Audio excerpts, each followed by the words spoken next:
Good morning, good afternoon, good evening, wherever you are in the world. This is Reganelite here. Hello, everyone. Welcome to Snowflake watching Prime Minister's questions on the 30th of April 2025. It is just coming up to 12 p.m. UK time. We are dual streaming live on youtube.com/Reganelite and on twitch.tv/Reganelite1. Good to see you. If you're lurking in either of the chats, feel free to say hello. Don't be shy. If you want to help financially support the Penguin, Democratic Penguins Republic, you can do. There's a super chat target there if you want to support there as well. Thank you all for being here. Much appreciated. We're just waiting. I'm just going to pull it right forward. Keir Starmer has just sat down, so it shouldn't be too long before PMQs starts here, guys. But just a reminder that I will be live streaming tonight at 8 o'clock with the Snowflake Watch. We'll be watching reacting to certain clips and videos online, both in the UK and from the US there. Just a reminder for those there. Should be starting any moment. They're just finishing up the last set of questions. I'll take us over to there now. Let me just get this set up here. Hope you guys are enjoying the weather. It is really nice weather out there. I've been out for a very nice walk this morning. Got back and missed the start of the 2 Davy show, but I did missed about the first 5 minutes of it, but I did make it in time for it. But just waiting for them to get going there. Good afternoon, Stephen Bank. Hope you're doing well. Right, let's get going. Clive Jones. Question number 1, Mr. Speaker. Prime Minister. Mr. Speaker, yesterday evening, Royal Air Force Typhoons successfully conducted strikes against Houthi military targets in Yemen in a joint operation with our US allies. This action was in line with long-standing policy of the UK government to defend freedom of navigation in the Red Sea after Houthi attacks fuel regional instability and risk economic security for families in the UK. Let's be very clear. This can be avoided if a ceasefire was secured between Hamas and Israel. Let's be absolutely clear. They're not the ones who are causing the real instability in the Middle East. It's Israel that are doing so. Let's just put that into context there. Okay. Now how they're conducting themselves inside Yemen, I can't comment. And yes, what they are doing is causing a global disruption in the Middle East. However, we all know that the real cause of all of this is Israel. And if Israel weren't doing as much damage as they would be, things would be weren't causing so much harm, things would be very, very different in the Middle East. Let's be absolutely clear about that. Mr. Speaker, I'm pleased to say that all UK aircraft and personnel returned safely, and I pay tribute to the professionalism and bravery of all our servicemen and servicewomen. And obviously, they don't mention the fact that that innocent lives are lost when somebody's strikes are done by whether it's US or UK strikes inside Yemen. Innocent lives are lost in doing so as well. Let's be clear about that. The Defence Secretary, Mr. Speaker, is making a statement immediately after PMQs. Mr. Speaker, can I congratulate Prime Minister Mark Carney on his election in Canada? Our two countries are the closest of Commonwealth allies, partners and friends, and we will work together to deepen our economic relationship to benefit working people here in the UK. Mr. Speaker, may I also congratulate everyone across the House, including members of this House and the Press Gallery, who ran marathons in London and Manchester. In particular, the Honourable Member for Gordon and Buchan for the fastest run of any female MP. And, of course, the Shadow Justice Secretary, who I'm reliably informed is still running. Okay. Mr. Speaker, this morning I had meetings with ministerial colleagues and others. In addition to my duties in this House, I shall have further such meetings later today. You got to have a laugh, guys. Clive Jones. Thank you very much, Mr. Speaker. I'd like to associate myself with the remarks of the Prime Minister about the professionalism of our armed forces, and also congratulate Mark Carney on being elected as Prime Minister of Canada. And also everybody who took part in the London Marathon. Both my daughters have done it. It's something I can't do anymore, sadly. Later today, Mr. Speaker, I'm introducing a bill to guarantee Parliament has the final say on any trade deal, including any agreement with President Trump. This isn't new. It's exactly what Labour promised to do in an official policy paper put forward in 2001. I'm asking this government to keep its promise. Currently, members of Parliament have no vote. They have no voice on trade deals. So will the... Shut up and let him finish his question. So rude, these people. Good to see Stephen Banker, Alistair Keir, Akismad. You're all doing well. Prime Minister... Order. I think the Honourable... What, this is good. I think you're on a marathon yourself. I think the Prime Minister may have got a bit. Prime Minister! Well, Mr. Speaker, can we extend our congratulations to his daughters for running the marathon?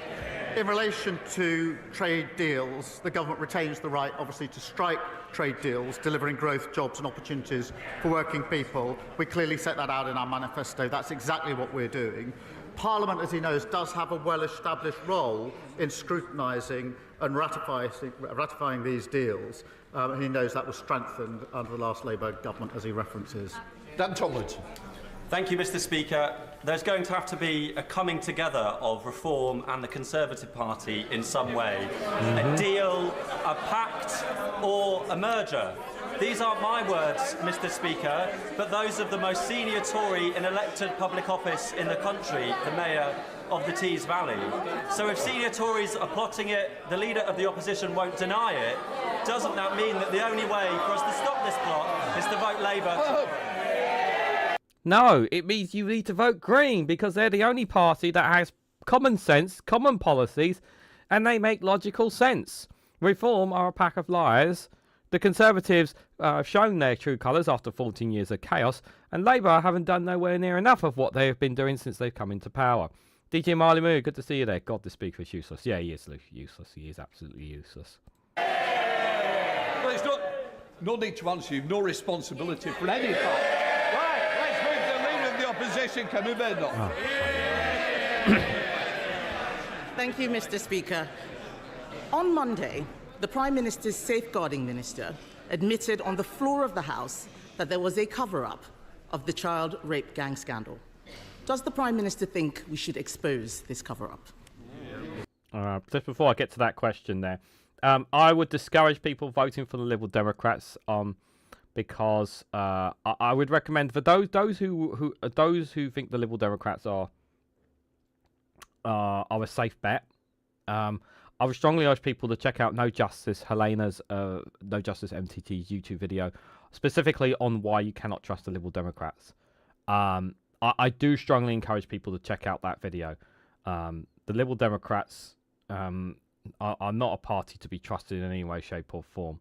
I strongly urge people in England, even if your area is not that great, to vote Green. They are not perfect, but they are certainly... You're in much better, safer hands than even the Lib Dems. They may sound good on paper, but their voting intention speaks a lot of volumes. Mr. Speaker, this is obviously a serious issue. I oversaw the first grooming gang prosecution, which was in Rochdale more than a decade ago. There is a contrast here because the Leader of the Opposition, when she was Minister for Children, Women and Equalities, never raised this issue in the House in 3 years. Mr. Speaker, the Shadow Home Secretary held 352 external meetings during 20 months. How many were on this issue? Not one. And they failed, of course, to implement a single recommendation for the independent inquiry into child sex abuse. Mr. Speaker, my position is absolutely clear. Where there's evidence, the police should investigate and there should be appropriate prosecutions. That's route number one. Route number two, we should implement existing recommendations, which did expose what went wrong. They weren't, those recommendations were not implemented by the last government. They're being implemented by this government. We are providing for local inquiries. We're investing more on delivering truth and justice for victims than the party opposite did in 14 long years. If this is going to be the theme of the 6 questions, I'm not looking forward to it because, you know, Keir Starmer is right in saying that the Conservatives could have dealt with this issue, and the fact that we're talking about grooming gangs here being used as a political football is quite frankly disgusting. It should not be used as any kind of political football in any way, shape or form. Mr. Speaker, in the last year of Conservative government, we had a gangs task force that found 500 perpetrators, protecting thousands of victims. We launched that inquiry that he's talking about, but more still needs to be done. It's now 4 months since I asked him for a full national inquiry. We don't need another full national inquiry. I have stressed this again and again. We do not need another one. We've already had an inquiry. Money has already been spent. Time has already been consumed on this. We do not need another full national inquiry. What we need is action based on the recommendations from the last inquiry. All another inquiry is going to do is kick the can down the road when it comes to dealing with this situation. And it's also going to waste taxpayers' money. Instead, he promised 5 local inquiries. There will be one in Oldham. Will he now name where the other 4 inquiries will be? Prime Minister. Mr. Speaker, we are providing for local inquiries.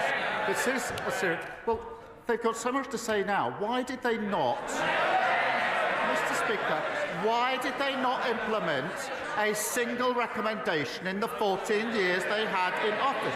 We're taking forward those. There are recommendations already in place about the change that needs to be taken. They sat on a shelf under the last government. We are acting on them. We are providing for local inquiries, and we're investing more in delivering truth than they ever did. You know, he can say this as many times as he wants, and he's absolutely right. The Conservatives should have done more with regards to this. He's absolutely right in doing so, but they're not in power anymore, and they're the ones that need to answer these questions. He cannot name a single place because nothing is happening. He stood there at the dispatch box, promised 5 local inquiries. Nothing is happening. On the last day of term, he had his minister come out to water down the promise to say they would provide funding. That is not good enough. At least 50 towns are affected by rape gangs. Places like Peterborough, Derby, Birmingham, Nottingham, Leicester, Rotherham, Rochdale and Preston. Is he dragging his heels on this because he doesn't want Labour cover-ups exposed? Mr. Speaker, I spent 5 years prosecuting this case. Mr. Speaker, I was the prosecutor that brought the first case. And when that file was brought to my attention, Mr. Speaker, I noticed that one of the defendants had not been prosecuted previously. Far from covering up, I asked for that file so that I could have a look at it. On the back of that, I then changed the entire approach to prosecutions, which was then lauded by the government. We were doing the right thing and brought those prosecutions. So my record was going after where I thought something had gone wrong and putting it right.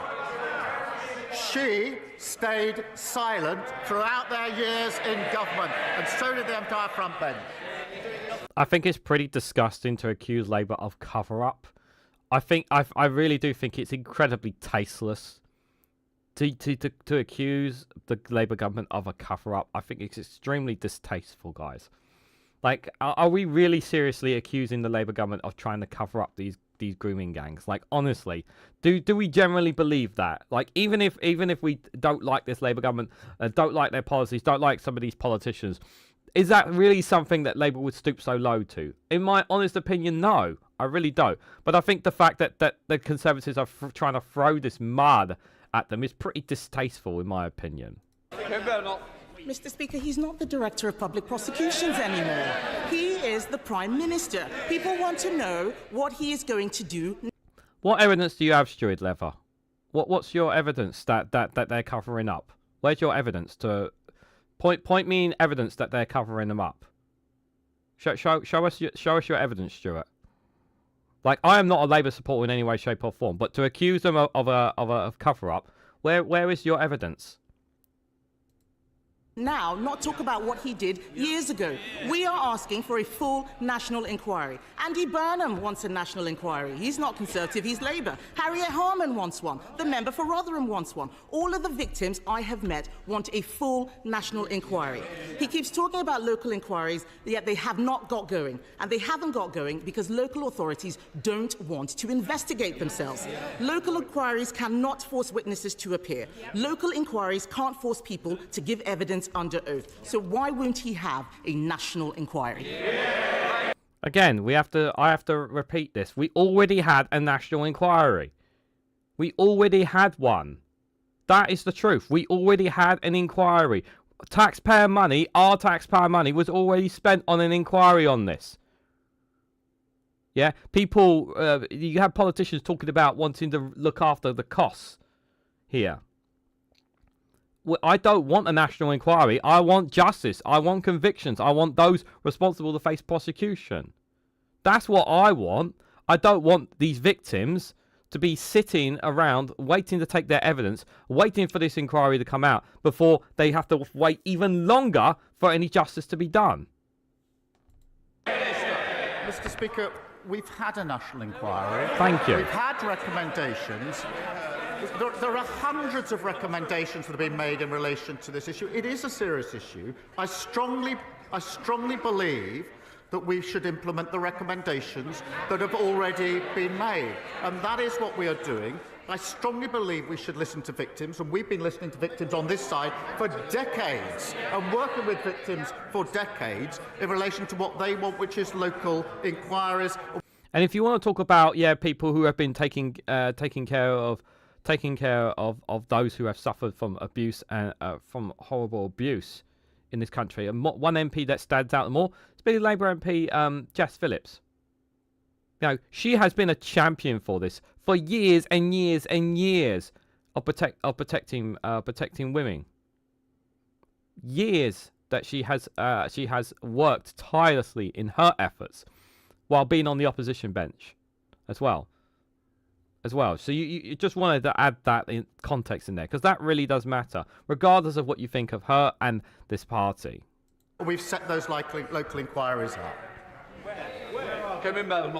Mr. Speaker, he says we should listen to victims. The victims want a national inquiry. We haven't had a national inquiry. We had the child sex abuse inquiry, which Conservatives launched. There is still more to be done. It didn't cover this scandal in detail. In Manchester, just last year, authorities were still covering up abuse. The local inquiry chair there has quit. Bradford Council, an area of some of the worst abuses, refuses any inquiry, local or national. Whether it's the streets of Birmingham or the Town Hall of Bradford, it is chaos and cover-ups with Labour councils. When will he show leadership and do the right thing? The right thing is to implement the recommendations that we've got, which is what they palpably failed to do in government. The right thing to do is to have the national inquiries that we need, which is what the victims want. The right thing to do is to invest in our criminal justice system so we can bring people to justice. They've absolutely collapsed the criminal justice system. Prosecutions for rape under their watch, they go up or down. They went down to record lows. Investment in prosecuting these cases went down. Their record was abysmal. They should hang their heads in shame. That's a very good point that the Prime Minister brought up as well. People forget that the criminal justice system has been broken by the Conservatives as well. I remember before the Labour came into power, I remember covered a story where it would take up to 5.5 years. 5.5 years. One news story we covered. Up to 5.5 years for a rape victim to be able to make to have their say in court. To have their date in court with give their witness evidence. 5.5 years. Can you tell a rape victim to wait 5.5 years? That was under the Conservatives' watch. Yeah, let that sink in when you think about voting for this party. Mr. Speaker, this is just distraction tactics. He hasn't read the recommendations, because if he had read the recommendations, he would know none of them would tackle this issue. The fact is, if I were standing where he is, we would have had a national inquiry months ago. This issue is personal for me. I have met many of the victims. This is about It's not personal for her. That's a lie. That's a flat out lie. If she was personal to her, she would have dealt with it when her government were in power. She would have been kicking and screaming in Parliament. She would have made noises behind closed doors. It is not personal for her in any way, shape, or form. This is nothing but pure political from Kemi. This is nothing but a political football that she's using. She's using all this as nothing more as a political football to try and make gains, because she knows that her party is going to get a whooping tomorrow at the local elections. That's what this is about. She does not give a shit about these people. She does not.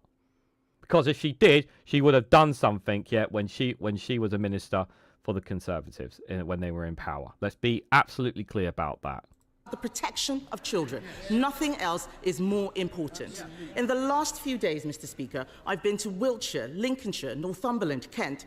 All of them have outstanding children's social care. Do you know why, Mr. Speaker? Because they're all run by Conservatives. That's the difference that Conservative councillors make. Isn't the choice tomorrow between chaos and cover-ups under Labour councils or better services under the Conservatives? She says they'd have a national inquiry. 14 years. 14 years, and they didn't do it. It's so hollow. And yes, tomorrow is the first opportunity the country has to pass their verdict on the leader of the opposition and the party opposite after the general. Have they changed? Have they learned? It's passing verdict on the leader of the opposition. We'll see her next week. Will she be there next week? That's a good question. Right, Nadia Winter. Mr. Speaker, I wish that the Leader of the Opposition would stop weaponising victims of child sexual abuse. Yes. Multiple points. It's damaging victims, and if she cared about child protection, she wouldn't be doing that. It's a disgrace. You're a disgrace. Mr. Speaker, new data shows that in March last year, in Hyson Green and Arboretum ward in my constituency, 64% of children were in poverty, the highest proportion in the whole of the East Midlands, and a damning indictment of the previous Conservative government. One of the proudest achievements of the last Labour government was the action it took on child poverty. Can the Prime Minister confirm that this Labour government will do everything in its power to eliminate child poverty, and that its task force has not ruled out abolishing the two-child benefit limit, the single most cost-effective way to pull children out of poverty? Minister. Very good question, and well done for scolding the Conservative leader as well. Very well said from her. Yeah, I do hope that they don't rule out removing the two-child benefit cap. The problem is it's still popular among voters. That's the problem with it. Well, she's absolutely right to raise the disgraceful record of the previous government, which saw an extra 900,000 children in poverty. I'm proud of Labour's record in reducing child poverty, which is what we do in government, and the task force exploring every lever to reduce child poverty.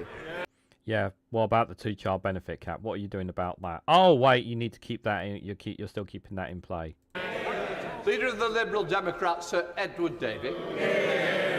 Thank you, Mr. Speaker. And on behalf of my party, can I send our congratulations to Mark Carney and the Liberal Party of Canada on their historic victory. We wish them well as Canada continues to stand up strongly to President Trump's tariffs and threats.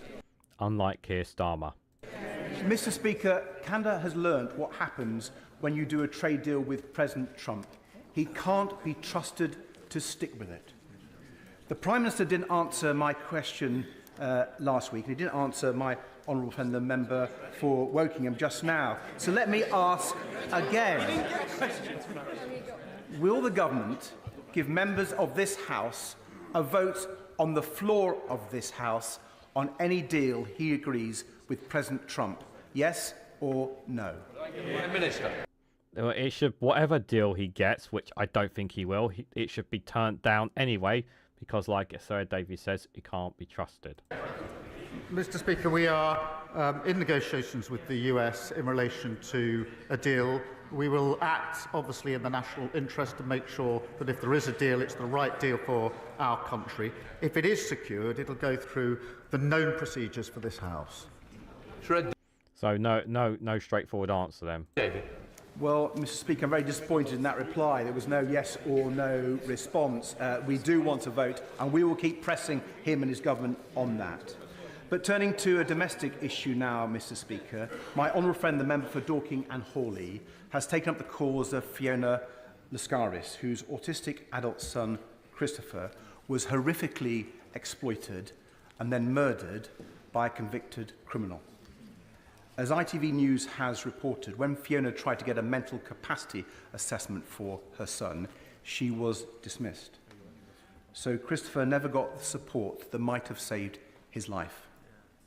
We're going to try to change the law so families' concerns over a loved one's mental capacity have to be considered.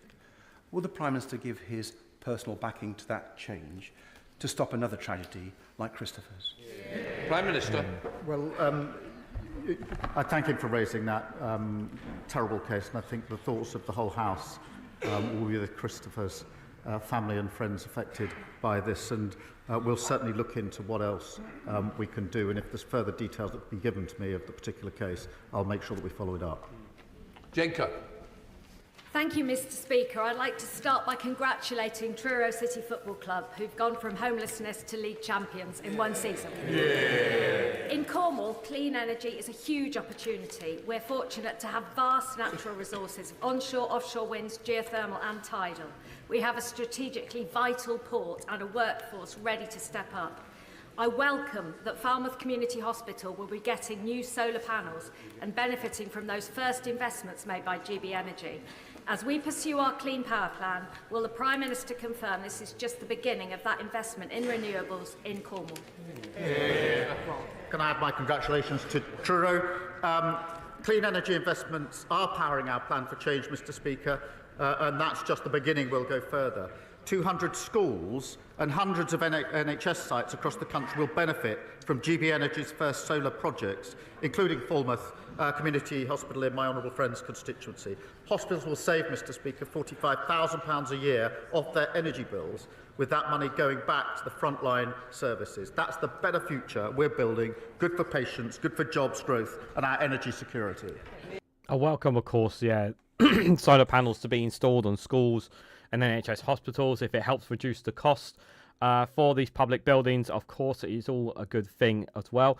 But the biggest crux that I have with this government at the moment is that there's not enough allocation of funding specifically dealt with the current structures of certain schools and buildings that require major changes, because many of the buildings are using RRAC, that's retro orthopedic concrete, which is not deemed safe for some of those areas of where it is being used on certain parts of NHS buildings and NHS hospitals and schools, and that is leading in some cases in schools in particular, in some cases where they're not even using the building altogether and they're forced to use cubicles instead in order to be able to run their effective schools. This for me should be a bigger priority than solar panels. I do welcome solar panels. I do welcome that, because we do obviously want to reduce our energy bills, and solar will help do that. But I really would wish that more priority was done on dealing with some of the current crumbling buildings and structures that we have in our NHS schools and hospitals, particularly here in England and Wales. Nigel Farage. Thank you, Mr. Speaker. To date, so far this year, 10,000 young, undocumented males have illegally crossed the English Channel into our country, a 40% increase on this time last year, many coming from cultures that are somewhat alien to ours. They are being housed at a cost of many billions of pounds a year in hotels and increasingly in private rented homes. The effect on communities is one of a sense of deep unfairness, actually bordering on resentment. In Runcorn alone, there are 750 of these young men. Just in Runcorn. Is it not time to admit that Smash the Gangs was nothing more than an election slogan and not a policy? And isn't it time to declare a national emergency and to act accordingly? We do not need to declare a national emergency on this issue. The easiest way to sort this out, guys, to deal with the immigration crisis, and it is absolutely common sense, is to have safe and legal routes set up for people who want to come to the UK in doing so. There is no safe and legal route to come to the UK. It is right that we have safe and legal routes. It's disgraceful that we don't have them, because there are people who travel through Europe because they want to come to the UK, because they want to work, they want to contribute to our society. Many people from different backgrounds. And yes, some of them do want to implement and be a part of our culture and lifestyle. There is a minority, and I stress this, the word minority of people. A very, very small minority of people will come to the UK to do harm, but the vast majority are people who are fleeing home, fleeing war, persecution, whether it is climate. Some people are coming to the UK because guess what? They can't speak the language of French, German, Italian, or Spanish, and they have friends and relatives here in the UK. There are all sorts of reasons why people want to come to the UK, and the United Kingdom is a great. England is a great country. Wales is a great country. Scotland is a great country. Northern Ireland. They are great countries with their own people and different backgrounds and wonderful cultures. We are not a Christian country. I really have to stress this. Anyone who says it's a Christian country is living in cuckoo land. We are a multiculturalism country with wonderful different backgrounds of religions and diversities of the in the UK, and are very proud to have all these different people working and cohesing alongside different communities here, rather than trying to shame them or demonize or discriminate them in some way, shape or form that Reform UK seemingly want to do. So what we need is safe and legal routes for people to come, have their applications reviewed properly, and then it can be decided by the Home Office whether their application is acceptable or not. And what you do by then is you avoid the boat crossings altogether. So for all the people who kick and scream about stopping the migrant boats, if you really do care about immigration, if you really are concerned about it, you will be calling, like me do, to calling for safe and legal routes and to stop. And what it does will stop these criminal gangs, and you'll stop them coming to the UK illegally. Prime Minister. Mr. Speaker, we are passing a borders bill with extensive powers to smash the gangs. These are terrorist-like powers that give powers to the police to intercept where they think the suspects are committing people smuggling, which is a vile trade. We must take back control of our borders after the last government lost control. But what did he and his party do? Did they support those extra measures to actually smash the gang? No, they went in the lobby with this lot in their new coalition to vote against them. And let's be clear what a vote for his party means. It means a vote to charge for the NHS. It means a pro-Putin foreign policy and a vote against workers' rights. And now we hear, Mr. Speaker, he's recruited Liz Truss as his new top advisor. Yeah, remember what he just said there as well. The Reform Party voted against Workers' Trust. So if you advocate, if you want better rights as a worker, you will vote against reform. If you vote for reform, you're saying you don't care about your human rights. You don't care about your working rights. Yeah, let's make that very, very clear. As he was cheering on the mini budget. Judge silence. Thank you, Mr. Speaker. For years, my constituents in Orrell have suffered from a lack of local health provision.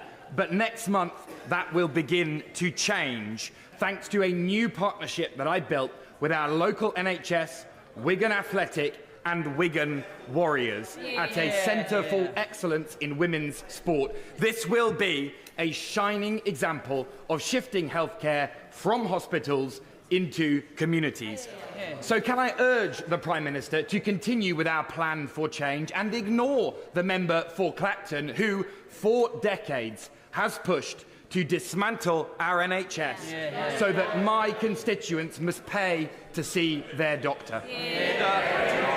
Well, I see the member for Clacton complaining, but what did he say? So we're going to have to move to an insurance-based system of healthcare. His words. If you can afford it, you pay.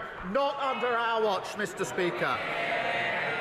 While he's busy taking Liz Truss's advice and fawning over Putin, we're driving down waiting lists, 3 million extra appointments delivered, and waiting lists slashed in the most deprived areas. That's 6 times the waiting list have come down, including during the winter periods. We're rebuilding our NHS, rebuilding our country of future, and delivering for working people.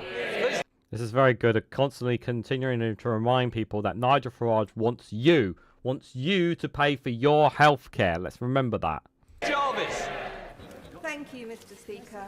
Just before Christmas, thousands of my constituents in Eastleigh were left without water after yet another incident involving Southern Water, the latest in a long series of issues, including outages and sewage dumping in our precious chalk stream, the River Itchen. Yet this month, my constituents face water bill hikes of 47%. Does the Prime Minister understand why my constituents are so angry about this? And what reassurances can he give my constituents that Southern Water and Ofwat will be held to account? This is one of the things that I am absolutely furious with the Labour government for doing, for allowing the water companies to increase their water bills on the consumers, who by no means are at no fault for the damage that has been done to our rivers, to our seas, to our nature as a result of them ploughing out so much pollution and sewage.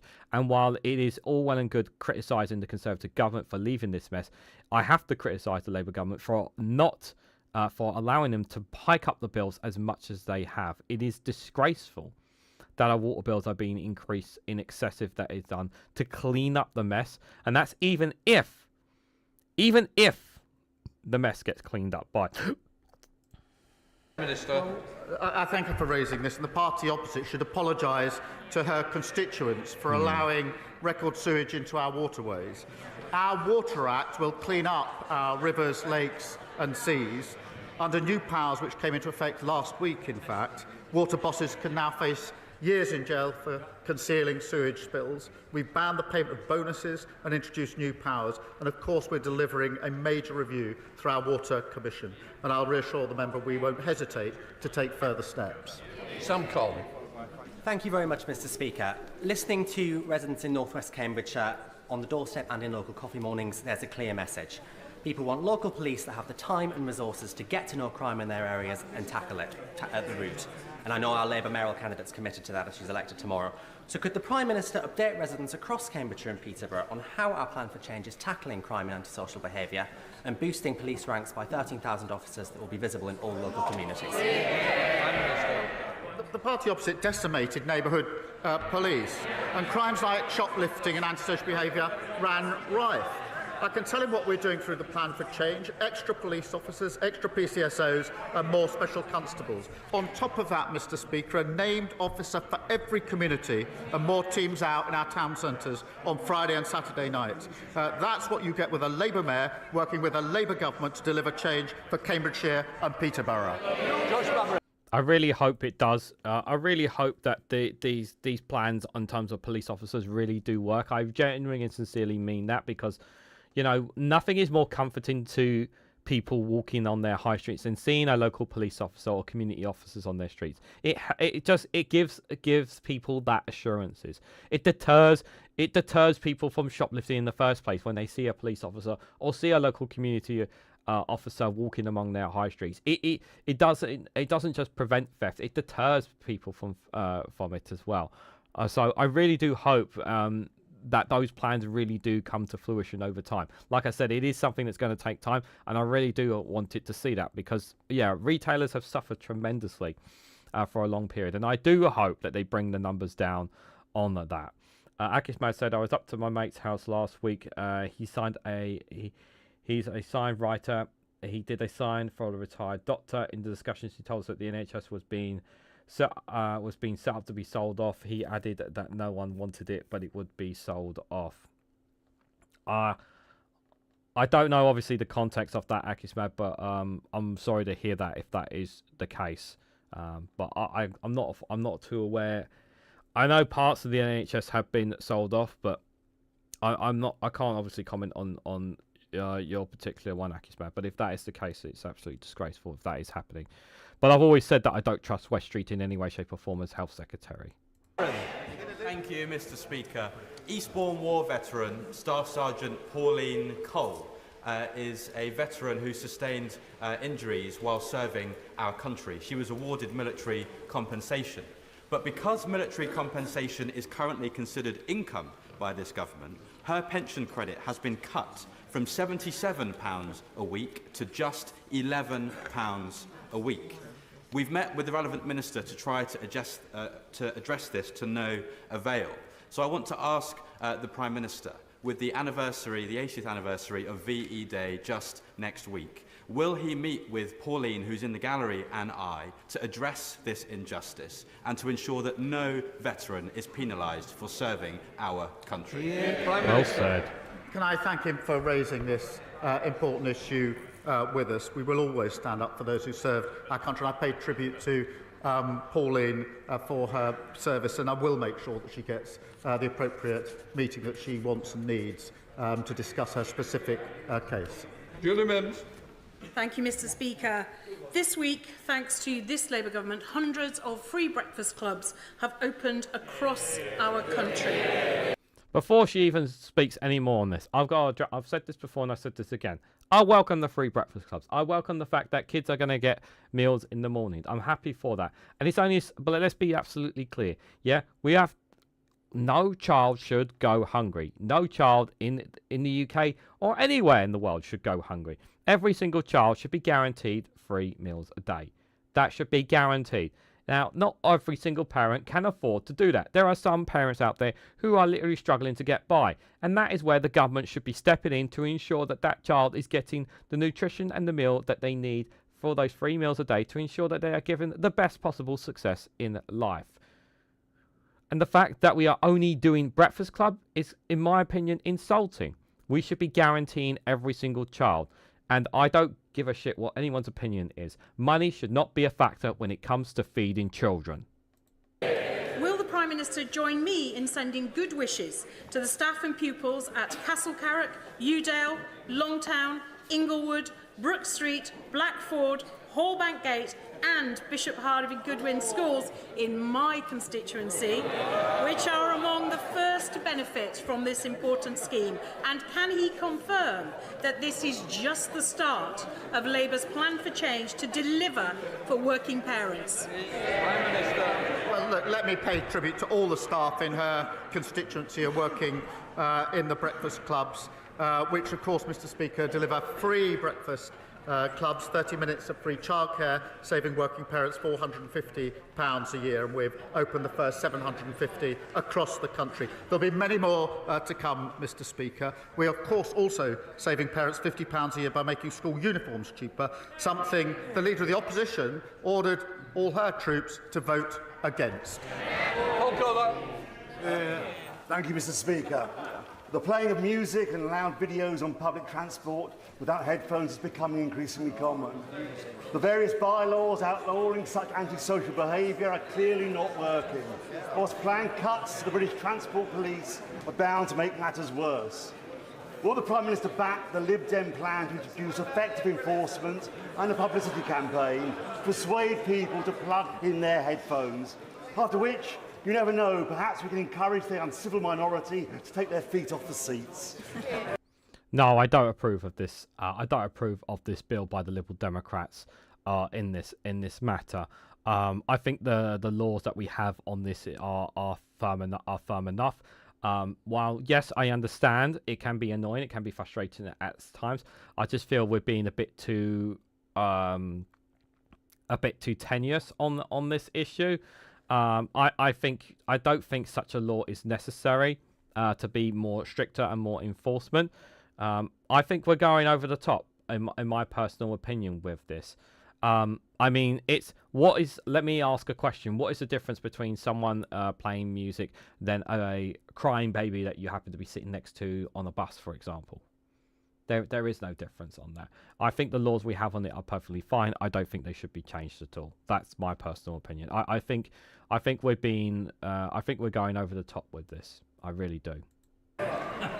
Prime Minister. Well, he raises a really important question of antisocial behaviour. They're laughing about it. That really sums up what they did in the last 14 years. He knows there are already strict rules in place to prevent antisocial behaviour, including fines of up to £1,000. But we are focused on tackling antisocial behaviour. It's not low level. It does affect people and their communities and their sense of safety and what they can do with their own lives. And that's why an additional £1.2 billion has been set aside for policing, 13,000 new neighbourhood police officers, new respect orders, and a named officer in every community. We take this seriously. They laugh about it. Yeah, this law is not going to fix antisocial behaviour. This bill from the Lib Dems is not going to fix antisocial behaviour. It's not going to change young kids' attitudes. It's not going to. It's a bigger issue than that. The cost of living crisis, a culture issue, young people not being able to afford homes, get a decent job with decent wages. We're not dealing with the core issues, and as Ahmed said, countries going down the sink, and they're worrying about headphones. This is exactly it. This is a minute issue compared to some of the bigger issues that need to be tackled here. It's not really something. It's not something that we should be discussing. It's not something really is a discussion we really should be having. There are much bigger and more important things we should be discussing. Mr. Speaker, rent in my constituency is becoming exceedingly unaffordable, with the ONS's most recent data estimating that the average price of rents have risen by over 10% in the last year, whilst average wages haven't risen at the same level. And I know several metro mayors are calling for the power to control rents in their region to help tackle the issue, and the steps in the Renters' Rights Bill to cap market rents at the market rate are positive. But as landlords are the ones setting the market rates, renters in my constituency are fearful that this won't be enough to protect them from rising rents. So can the Prime Minister tell me what steps this government is taking to bring down rental prices? More than ever, we need to protect our tenants from evil and nasty landlords out there more than ever before. There are very, very few good landlords out there. The vast majority are very nasty with their hikes. But it's also important to stress that there are some landlords who have to hike them at a certain point because, number one, for them to make profit, but number two, so that they can actually pay the bills for the houses that they own as well. But some of them hike them so high up, so they make such a big profit that they're literally killing the renters in doing so as well. This is an issue. It is a difficult issue, but you have to tie it into the housing crisis where we basically need more homes to help accommodate this as well. And by the way, for all the people who are saying that landlords will sell up because they can't account for this, good. That means more homes will be available to people. Is my pitch here to those who whine about landlords selling up. Good, let them go. As far as I'm concerned, more. If we have more homes, that means better, more homes, more opportunities for people to take them. She's absolutely right to raise this important issue. Communities across the country are facing the consequences of the utter failure of the party opposite to build enough homes. Our Renters' Right Bill improves the system for 11 million private renters, blocking demands for multiple months of rent in advance, and finally abolishing no-fault evictions, something they said they'd do over and over again, and as usual, never got round to doing. Mr. Speaker, that's backed up by major planning reforms, our New Homes Accelerator, and £600 million to deliver 300,000 homes in London, part of our 1.5 million homes we'll build across the country that are desperately needed. What we need to do is ensure in this issue is that the bad landlords are chased after and punished for extorting tenants, and we need to target the bad tenants who rip off their landlords, who don't pay their rents and sit and shackle themselves into homes. Run it down. We have bad tenants and we have bad landlords, but we have more bad tenants than we have. We have more bad landlords than we have bad tenants. I'm not saying there isn't good landlords out there, DJ Marnimoo. I'm not saying that at all. But yes, it is true that you do hear more bad stories. But I've heard plenty of bad stories about bad tenants as well out there as well. Just want to put that on the record. Does the Prime Minister recall from our history that even during the Blitz, the concert pianist Dame Maura Hess continued performing her piano recitals at the National Gallery, including the performance of German music like J.S. Bach's Jesu, Joy of Man's Desiring.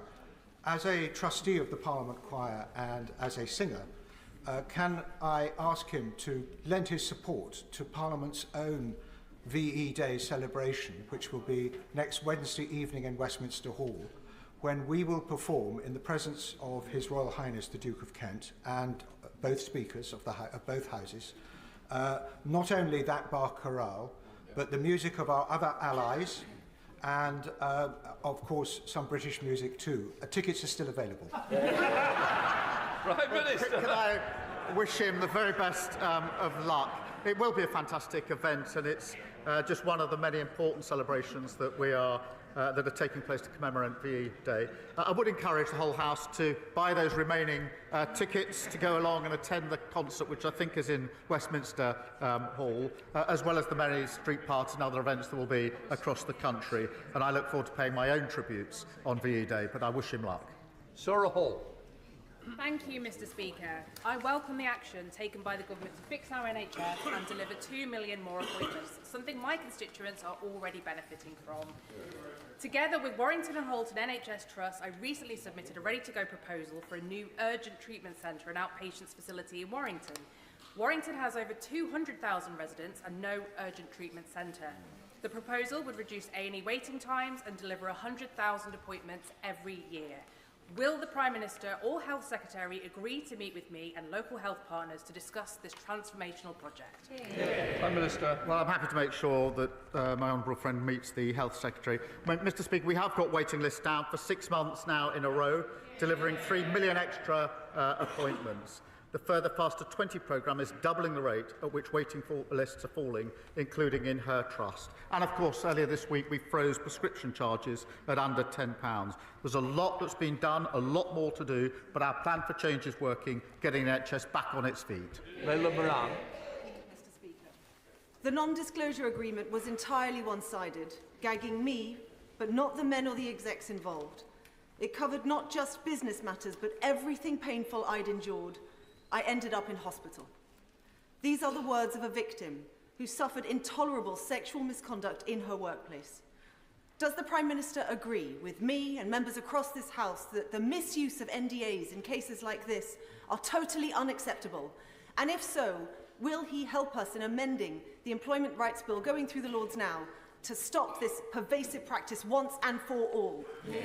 Prime Minister. She's right to highlight the misuse of NDAs, and I don't think anybody would countenance the misuse of NDAs, particularly in a case as serious as the one that she cited, which is why we're looking whatever we can do to make sure they're not misused. Thank you, Mr. Speaker. After 14 years of a Conservative government who let fly tipping increase to record levels across the country, my constituents in Ealing Southall will welcome the Prime Minister's announcement today that fly tippers will now face tough action, new technology for enforcement and up to 5 years in prison. That's all well and good, but what about all the pile of rubbish still hanging around in Birmingham? Could the Prime Minister set out what other steps he is taking to help councils tackle fly tipping and the difference this will make to communities like Ealing Southall? Thank you for raising this issue. Under the last government, we saw 1 million incidents of fly tipping. Under Conservative councils, we see enforcement down and fly tipping up. Look at Tory-led Northumberland, where incidents of fly tipping are up 76%. We're introducing, Mr. Speaker, tough powers to seize and crush the vehicles of commercial fly tippers who now face up to 5 years in prison for operating illegally. That's a Labour government clearing up the mess left by the party opposite. Let me just point out, I do welcome the crackdown on fly tipping.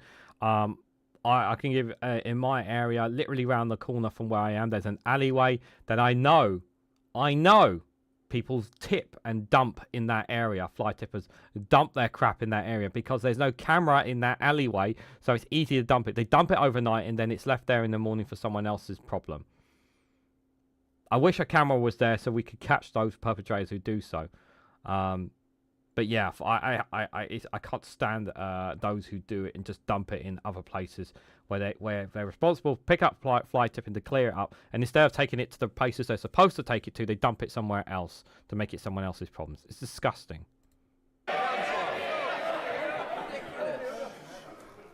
Thank you, Mr. Speaker.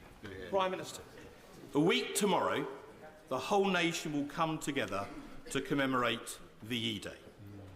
Those who fought in World War II, including my own father, would often attest that no one did more to maintain their morale in adversity than Dame Vera Lynn, the force's sweetheart.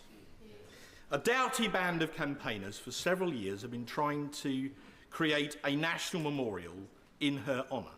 I'm pleased to tell the House they now have a stunning design. They have a site appropriately at Dover, and they've already raised over 3/4 of the funding that they would need. So at this very special time, would the Prime Minister lend his support in principle to this noble endeavour?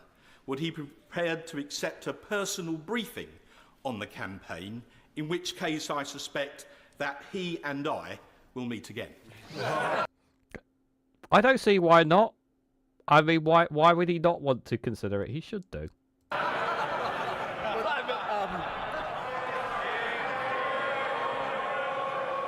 Always a pleasure.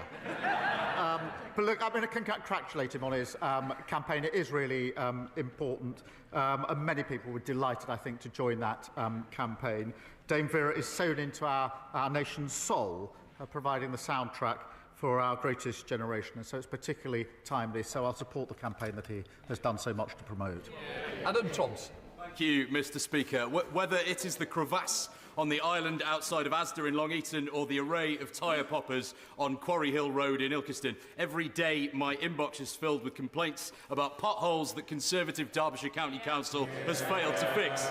Given that the government has poured £1.6 billion of extra funding into road repairs and that tomorrow is the Derbyshire County Council elections, does the Prime Minister agree with me that it is high time that Erewash and the wider Derbyshire got itself a Labour council that will actually repair the roads? Well, he's absolutely right. Conservative Derbyshire County Council is home to more potholes than anywhere else in the country, and drivers are paying the price. Mr. Speaker, our plan for change has committed enough funding to fix 7 million extra potholes this year, and for the first time, councils like Derbyshire must publish how many potholes they've actually repaired in order to get the cash. The party opposite left Britain's roads crumbling. We are fixing them. Well, we'll see if they fix the potholes or not. Labour councils are not fixing the potholes either. Well, time will tell whether they will fix them or not. But, like, politics aside, yeah, for a second, yeah, people want the potholes fixed, yeah, people want those potholes fixed. If funding is there for them for the council to fix those potholes, fix the goddamn potholes. Just fix them. Is my message. Party politics aside, people. So there are some. Remember, there's a lot of people out there who don't give a toss about politics and just want their potholes fixed, among many other things. It's a nonce thing, but drivers are sick of them. Drivers are legit sick of them, guys. Let's be real on that. Sammy Wilson.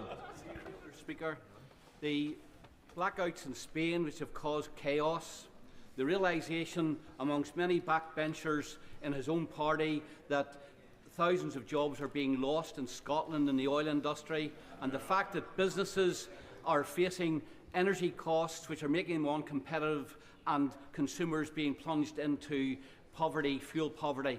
Does he not recognise that his net zero policy is not only bad, but it's mad? And indeed, his own former leader is now accepting this. Will he not accept the advice from someone within his own party if he won't accept advice from this side of the House?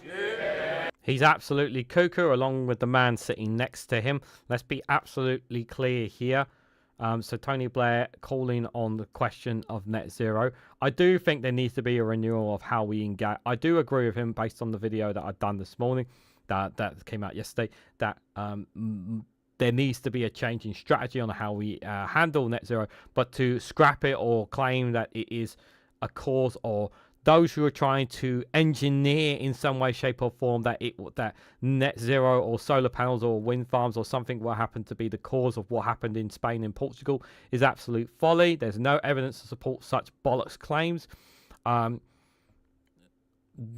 We need to stop relying on fossil fuel energy, and we need to push more for renewable energy.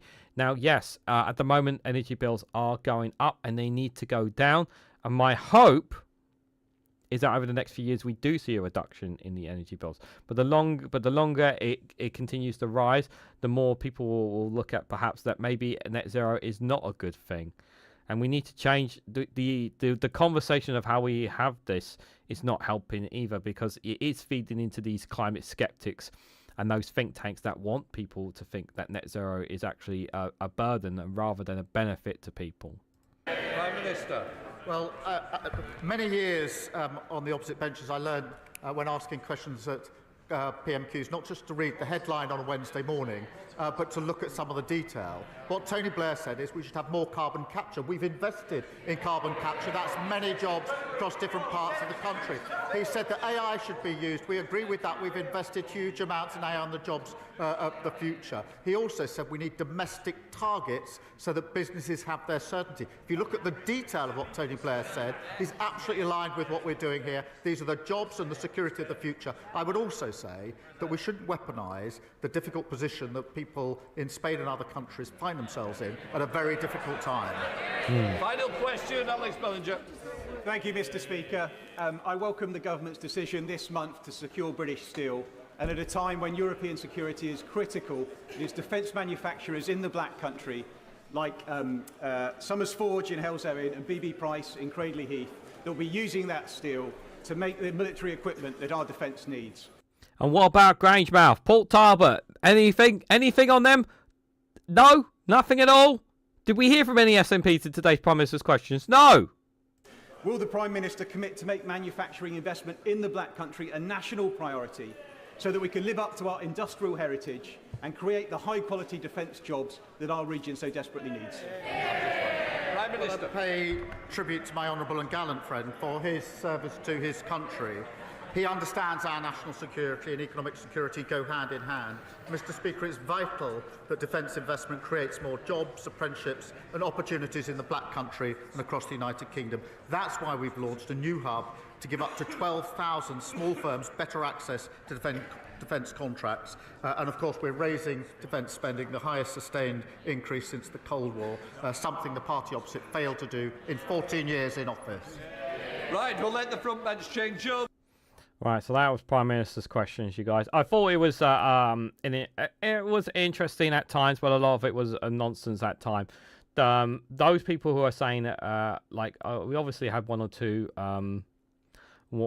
people in the chat, which we don't normally have, trying to claim that Sir Keir Starmer and the Labour government are covering up the grooming gangs inquiries. My response is show us the evidence. Show us the evidence that they're doing so.